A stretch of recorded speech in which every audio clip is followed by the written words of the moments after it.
אנחנו משפחה ציונית, אריאל נבחרה בזמנו בגלל שהיא יישוב שנמצא מחוץ לקו הירוק, כן, לגמרי. אנחנו אנשי ימין ולא זזנו מילימטר מהשקפות העולם שלנו. וזאת הסיבה שאני מפגיד נגד ממשלה שאין לה שום קשר לימין.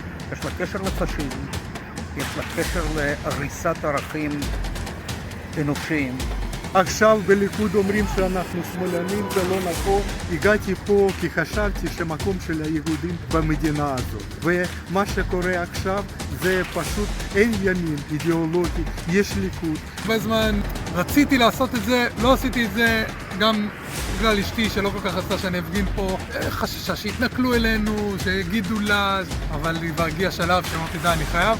אמרתי לבד עם השלט הזה, קורא לתושבי אריאל לצאת מהאדישות ולהצטרף למחאה. שבוע אחרי זה היינו 6 אנשים, שבוע אחרי זה היינו כבר כמעט 30 איש. אני רואה שאני לא לבד. אפילו אשתי אמרה לי, הלאה. חשבתי שזה יהיה יותר נורא, לא כל כך נורא להפגין פה. כבר ילד גדול, אבל בחיים לא הפגנתי. זה באמת הגיע כבר מעל הראש.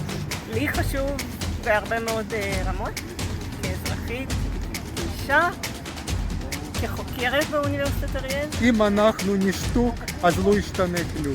אני הגעתי לפה כדי לחיות במדינה דמוקרטית ורוצה להמשיך לגור במדינה כמו שעליתי ממנה. אני מאוד מקווה שהממשלה תראה שגם בעיות, אנשים לא מסכימים עם מה שהולך, ואנחנו נראה שינוי של כיוון.